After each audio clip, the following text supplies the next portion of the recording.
Hi, I'm Richard, the founder of 10 Adventures, and this is the 10 Adventures podcast.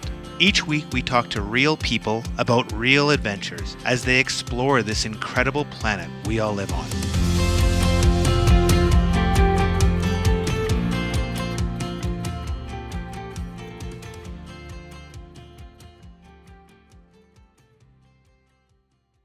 Hi, everybody. Welcome to the 10 Adventures podcast. I'm excited today as we're talking about one of my favorite places on Earth, a place that combines incredible mountains, great food, and charming villages. Yes, we're talking about the Dolomites.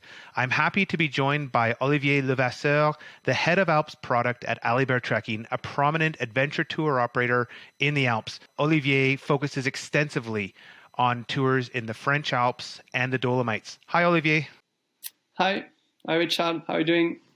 Great, thanks. So I'm excited. This is a wonderful region. For people that don't know anything about the Dolomites, other than it's in Italy, can you describe where they'd find the Dolomites in the Italian mountains? Well, no problem. You say that Dolomites is Italy, but you know that even like 100 years ago, it wasn't Italy. It was part of the German Empire. So in the Dolomites, they have different languages, different history, which is totally different than everywhere else in Italy. That's quite interesting. But geographically, Italy is almost at the eastern part of the Alps, just close to Slovenia, and just about 200 km north of Venezia. I think Venezia is the biggest city close to the Dolomites and also the best airport to get there. The best airport to fly in, 200 km from Venezia. Easy to find on a map. And it's great to fly into Venice and then go up to the Dolomites and then on your way out to spend a few days in Venice. So it's a really great combination to access the Dolomites via Venice. In your opinion, what makes the Dolomites so special? Why are guests so drawn to these mountains in particular? I think the two main special things in the Dolomites. The first one is the geology.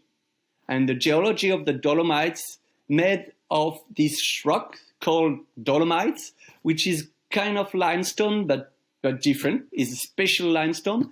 And it makes this special geography and this huge cliffs. All mountains are huge limestone or Dolomites cliff, and that's just unique in the world. Like we have other places in the Alps where we get a little bit of these special rocks, and we always compare to the Dolomite. We say, oh, it looks like the Dolomite, but always the reference for these huge limestone cliffs are the Dolomites. So that's the reference for this kind of special geography thing. That's the main point, and the scenery is just incredible, and that's one of the best scenarios in the Alps, and that's one of my perfect place. The second thing is more talking about the people and the history, and the Dolomites are just at the historical and border of Europe. Northern Dolomite is more part of, I would say, German world. So they speak German, they eat as Austrian people, and the south of the Dolomite is definitely Latin Italian style. So in the Dolomite, you can speak German in the morning and Italian in the afternoon, and even more on the food. You have like a pizza for lunch, and you have an Apfelstrudel like Austrian people for dessert. You mentioned apple strudel, and the best apple strudel I've ever had was at a refugio at the top of a cable car in the Dolomites, and we must have had like 4 or 5. It was delicious. One thing that I found really interesting were all the history of the wars and how there were front lines right in the Dolomites. Can you just share a little bit about what people can see, remnants from the Great War? Yeah, that's remnants from the First World War, from the Great War. You find a lot of remains, and especially like caves and tunnels. And also you find like old bullets on the way and old metal things that you don't even imagine what they have done with this, just hiking. But I think the more incredible remnants that you can see and even use as hikers are these tunnels where you can really hike into, and even for a few hundred meters sometimes. And they were built by the Italian and Austrian army, because so the Italian and Austrian were fighting between 1915 and 1918. Yeah, it is really, really an incredible place to visit if you are interested in history. Even if you are not really a fan of the war things, they have a few tiny museums that you can visit for like 1 hour, and it's just open your mind on what happened here. And even if you are not really the kind of guy like interested in war, that's really interested in how they lived in this placing during the war, because there were some, of course, some people died because of the war, but mostly they died because of the mountain climate and the condition they have to face. So only to imagine the condition and the lives of these people, interesting to go in this. They have 3 tiny museums that they're worth to visit. Yeah, just thinking of how inhospitable it must have been, at these high mountain barracks, in winter with snow and ice and cold weather. It must have just been tremendously difficult to be a soldier in the Dolomites. The Dolomites is a big area, and so it's not like a small national park like we're used to here in North America. When you think of the Dolomites, do you break it up into kind of different sectors or regions? And if so, what are those regions? Yes, it's a really special place, and it's because of this special geology. And Dolomites is like about a square, like 70 k's long and 70 k's wide square. So it's not so big, but the difference, if you compare the Dolomites with a mountain range, where there is one main range, here the Dolomites, they have like little island, I would say, little, they call it in Italiano, one gruppo and a few gruppi, plural, and that's not small mountains, small groups of little peaks where you can go around and inside, like during a day, and then you have huge passes and huge grassland in between them. So it makes Dolomites really special, and they have like about a dozen of these groupie. Different sectors, of course. The most famous sector of the Dolomites would be the northern part, where the iconic mountains and iconic lakes are situated. And then you have the southern part of the Dolomites, which is less famous, where you also find very incredible mountains. And there are some really charming villages around these regions. Can you maybe just share a few of the beautiful villages that people can visit that are in these different parts of the Dolomites? The main one, the most famous, which is called the Queen of the Dolomites, is Cortina d'Ampezzo. Cortina d'Ampezzo is not even a tiny village; it's a small town, but it's also where the Olympic Winter Games took place, or just like last month, the Ski World Championship also, where your Philo Michaela Schifrin got a nice medal. Cortina is almost the base of the Dolomite, the heart of the Dolomite, where you have the most things to visit. Then you also have the Alta Badia Valley, where you get Corvara or La Isla Stern, which is one of the most, not famous, but most local town. You have to be aware that in the Dolomite, we have 4 valleys where they speak their special language called Ladin, where there are only 30,000 people talking this language. And that's only 4 valleys. The Cortina one, the Alta Badia one, the Val Gardena one, and the last one is Val Canazei. And all these villages at the top of the valley, close to the Sella Gruppo or Sella Range, which is the central Dolomites, these 4 valleys speak this Latin language, and that's where you find the nicest village. Like Canazei, Cortina, Corvara, Aptai. That's for the town. And then almost lost in the middle of the mountain. You find very, very tiny villages with only 4 to 5 houses, and they are all the special drawing on the walls, painting drawing on the walls, and that's just charming. The north side are more like Austrian village, and the name of the Italian region is called South Tyrol, but Tyrol is an Austrian region. So it's related to this Tyrolean style, and the southern of the Dolomites have definitely Italian style village. And that's totally different. You can pass or cross one pass and you change from Italian to German village styles. And obviously you can drive around the Dolomites, but I think the best way to explore is, by bike or foot or ski. So let's talk a little bit about adventure holidays in the Dolomites, and let's talk about trekking. Can you talk a little bit about what it's like to trek in the Dolomites?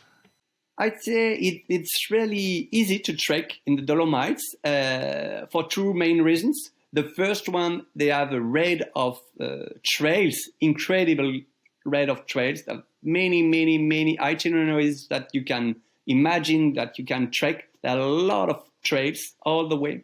And because of the war, and now because of tourism, these trails are really good management, and they are built, they are maintained, so they are really easy to hike, even if you are sometimes close to the cliffs. So it can be, I would say, scary, but then you have everything you need to secure yourself. So that's really easy to hike. And then that's the place in the Alps where you have the best density of refuges, mountainous. So it's easy to hike, to shorten your hikes, to make it longer, to stay in a nice refuge, or just make it 5 kilometers more, or you get another refuge. This thread of and this density of refugee make it really easy to hike and easy to draw your own itinerary. And I love the Italian style, and definitely this time Italian style refuge.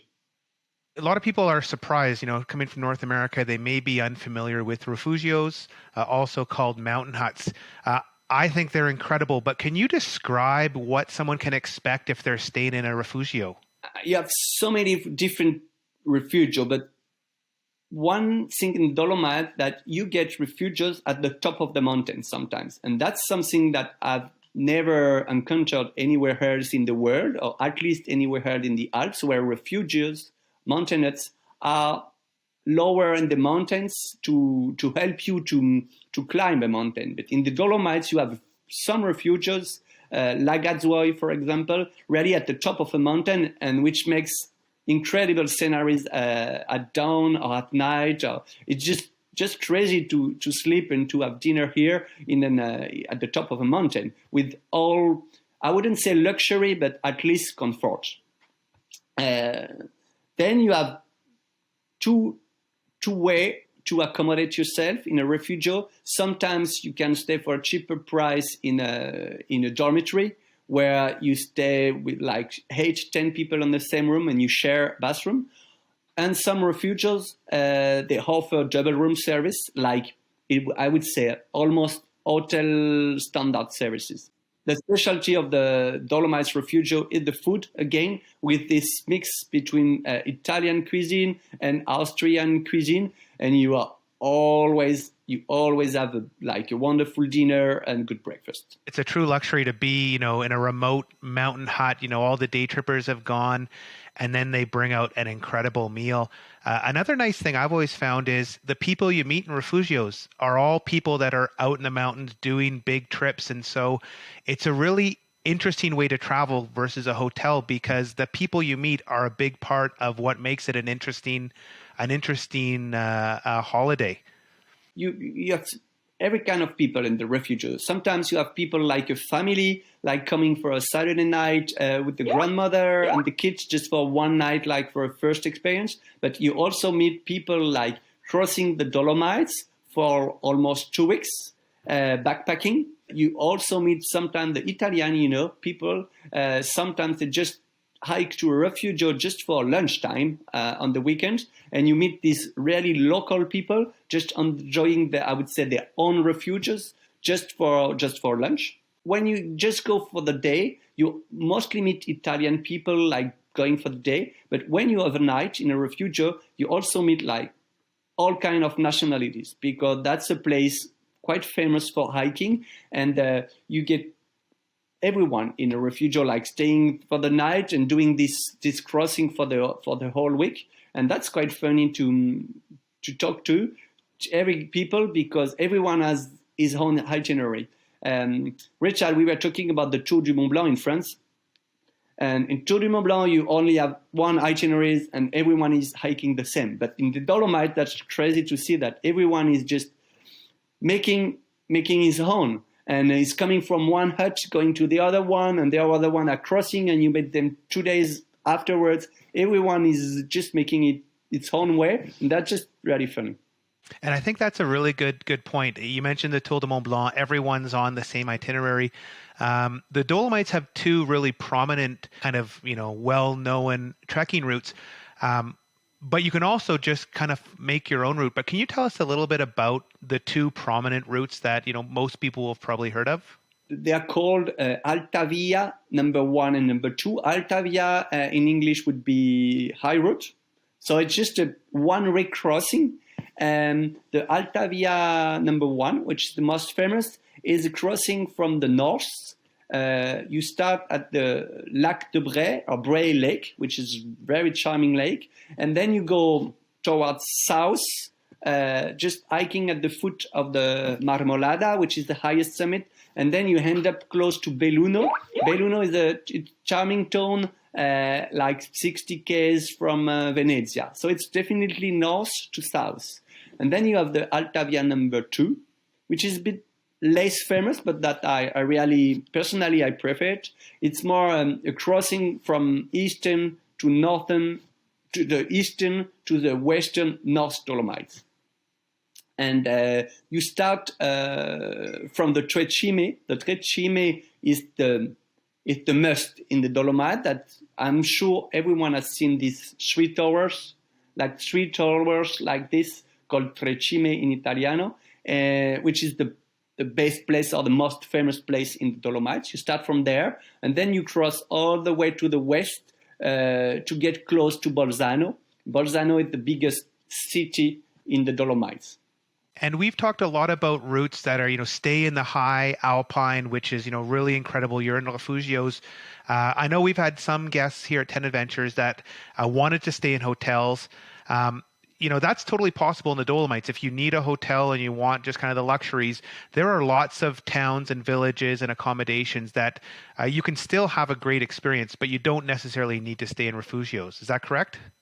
That's totally correct. You have a really density of human settlings and villages and towns. So when you can hike the same itinerary like Alta Via number 1 or 2 or any other one, doing the same itinerary, but then you can choose to stay up in the mountains in the refugios or to stay lower in the valley in the villages, where, of course, you get hotels up to 3, 4, and 5 stars hotels in the villages, when in the refugios, you never get luxury, but you can get double room.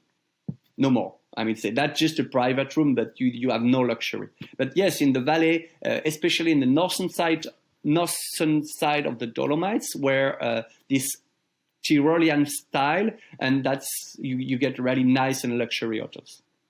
Now, we've talked a lot about trekking.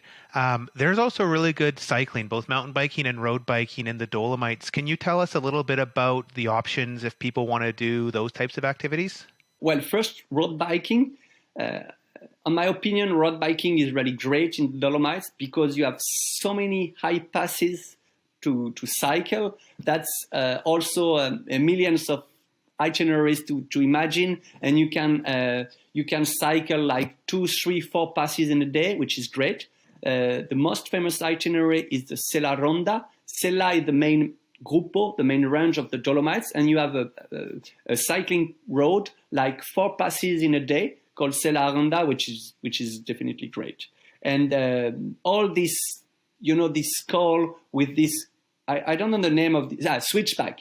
With all the switchbacks to get to the pass, just cycling there is great.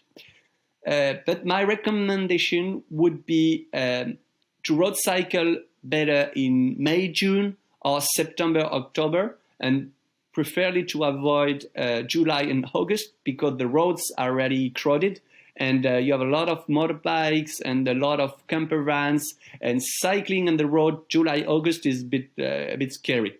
Early and late season is fine. Mountain bike is great. They're really great single tracks.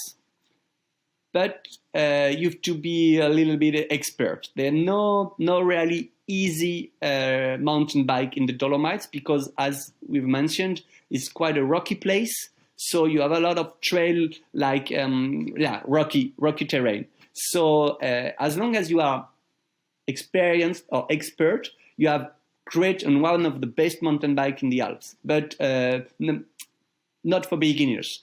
If you are beginners and you want to try mountain bike, I would recommend to go for a hiking trip and maybe rent a bike for 1 or 2 days, and you have like places like in Alta Badia, Paralongia, where you have wider trails, easy mountain bike, and to start with 1 or 2 days. But if you definitely want a full week mountain bike, better to be expert. You mentioned the challenges of road bike riding on those big passes, and they are incredibly beautiful. And whenever I've been there, I've always thought it'd be so nice if there weren't everybody in these, big buses and camper vans, because it is quite, the roads are quite narrow, they're tight turns, and you just see when you get 2 camper vans side by side and you're trying to ride there, it is actually really scary. So people should have a experience riding in, tight quarters with lots of vehicles, because it's very stressful, at least from my experience. Yeah, but late season is better. From September, you get less people, less camper vans, because you have to know that the Italian and German people, they rarely enjoy Dolomites, and you have a lot of Italians themselves and German in the Dolomites, and they all get holidays in August, basically. So after August, then you get no German, few Italian, and that's easier and less people, at least on the roads. So talking a little bit about the summer season, or the summer and autumn season, when can people, plan a spring, summer, or autumn trip in terms of trekking or cycling? Depends on 2 things: the snow and the accommodation opening. If you really want to hike the mountains, it starts from mid-June, because earlier you may face a lot of snow on the trail. And as we mentioned, on this rocky terrain with snow, it can be a bit scary and a bit complicated. So from mid-June, June 20, it's good time to start in the Dolomites. And then the refugio also open around mid-June. So to go deep into the mountain, mid-June is a good timing to start. And you can hike until mid-October. The refugios remain open until mid-October. And even if there are some light snowfalls, September, October, it's not a big deal on the trail. So from mid-June to mid-October. Of course, the better weather is early season and then September. Sometimes in August, you get a little bit of storm. So that's no problem. That's classical in Dolomites, because these mountains are so close to the sea, to Venezia, that sometimes you get storms on the afternoon. But you just have to wake up early and to be back around 2 p.m. at the hotel. And then the next day it's blue sky again. About cycling, if it's road cycling, every time. You can start road cycling in May, and you can even road cycle in late October. And the hotels down the valley are open on a wider range. They're open earlier, and they close later than the refugios. But for mountain biking and hiking, mid-June, mid-October. And for the road cycling, are the passes formally closed for certain times of the year? I know there are some that you're skiing around the passes. Yeah, of course. So when do the passes typically open? I wouldn't give you a date now, because it mostly depends on snowfalls. And sometimes we have like dry autumn, and the passes can remain open late. But if you get early snowfall, like even early October, then they close the pass. So I wouldn't give you a precise date, but it mostly depends on the snow. Even opening, if we have dry winter, they can open like even April. But if we had a lot of snow in winter, sometimes they only open early or mid-June. And so talking about snow, let's talk a little bit about winter activities. Obviously, it's famous for the numerous downhill ski resorts. I know you're really big into backcountry skiing, so tell us a little bit about backcountry skiing in the Dolomites. I really love backcountry skiing in Dolomites. Of course, you not often summit the top of a mountain in Dolomites because you have these huge cliffs, but you go and you summit passes in between these cliffs, and that just makes perfect views for skiing and perfect downhill just at the foot of the huge cliff that I've never skied in other places with such a scenery. That's great. Also, as you mentioned, there are a lot of ski fields, and you can make easy backcountry skiing because you use lift. From the top of the lift, you can go backcountry skiing, which helps on the daily elevation gain because you first start with a lift and then you can go mostly skiing and then skiing up again for a few hundred meters. So it helps a lot. But scenery is just crazy, and like summertime, most of the refuges are open in wintertime. And when you're cold, you just stop on one of the many refuges for a hot lunch, and you start again. And those refugios are also open for sleeping as well, correct? So you can actually stay in some of the refugios. Yeah, the less refuges are open in winter than in summer. They're not all of them, but some of them, one quite close to the town or quite close to the ski fields, are mostly open. Yeah. And then are the refugios busier than in the summer, or is it also kind of a quieter experience in winter? It all depends on which one. I mean, the most remote one are definitely quiet, but if you talk about some refuges where there are a lot of classical routes of ski touring or backcountry skiing close Cortina d'Ampezzo, they definitely get busier than summertime. Like you have a perfect place, very famous, called Fannes. Fannes with a perfect like cirque where you can have different options to go backcountry skiing, and there is a refugio, but almost it's a hotel with a refugio situation, but it's a hotel service, Fannes, but it gets really busy in wintertime. Now you have a lot of experience in the Dolomites. If you were just going on one trip to do anything, what would you choose to do? Where's your favorite place to go in the Dolomites? I mean, it's easy to answer for me, but that's the only outdoor activity that we still didn't talk about, Richard. What the outdoor activity which is almost the most famous in the Dolomites and which is born in the Dolomites. Do you know that? Via Ferrata? Yes, the Via Ferrata. The Via Ferrata was born in the Dolomites, and this part of this itinerary is built it by the soldiers that we talked about a few minutes ago, and that now have been rebuilt it and they are now like touristic activity. So they are not from the war, but they started during the war. And that's this activity where you just follow a cable, hike on the rock, and go around and sometimes at the top of the mountain. And that's the best of the Dolomites, because you are not a climber, you're not a rock climber, but you are like rock climbing, and you can just walk on a cliff that you didn't think that you would be able to do it. But because of the equipment, you do it, and you have this sensation being a climber on a huge cliff, just being securized by the carabiners. And that's just the special of the Dolomites. And if I have to choose and to go for one trip in the Dolomites, I would choose Via Ferrata. And so for people who maybe are unfamiliar with Via Ferrata, would they normally do this with a guide, or is this something they would do on their own, assuming they don't know anything about climbing? If you don't know anything about climbing, you definitely have to hire a guide. But because that's not even more hiking, that's like technical and that's what we call alpinism, where you need equipment and you need to know how to use this equipment, and also you have to manage a little bit the mountain risk, I would say, storms, snow, equipment, conditions, and itinerary. So you're definitely better hire a guide if you are not a climber or not familiar with this. Yeah, for sure. And it is an interesting way to combine visiting these World War I historical, monuments and trenches, and combine it with Via Ferrata. It's a really interesting way to really experience history, isn't it?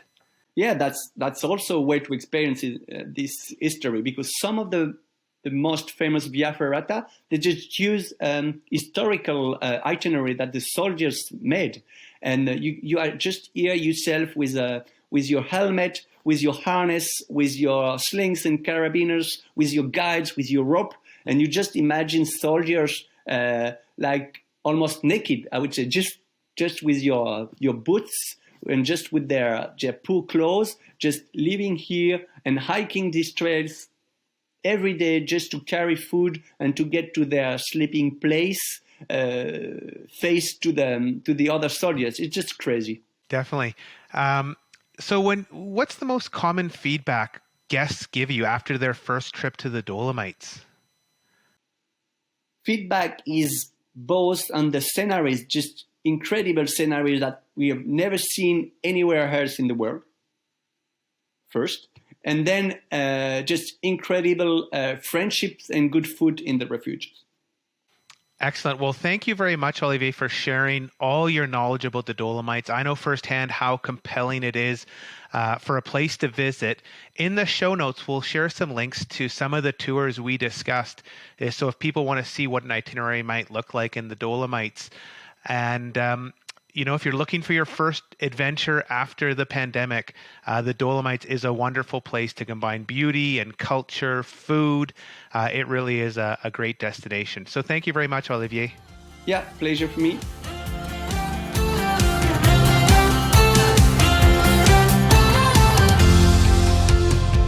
We hope you enjoyed this episode of the 10 Adventures podcast.